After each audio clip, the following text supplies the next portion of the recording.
Hello guys, in this video we will explain the solution to the problem of not opening some PDF documents in WhatsApp. The method is very simple. All you have to do is follow the steps explained in this video before starting the explanation.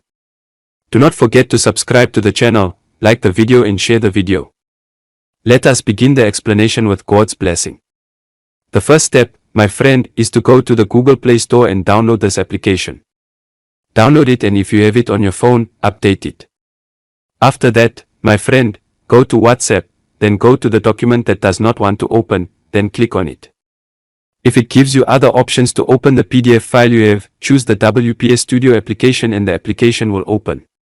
Now, if you do this process and the application does not open, go to the file manager on your phone, then go to the documents, then go to the PDF document that does not want to be solved or open, then click on it and it will open in a very simple way.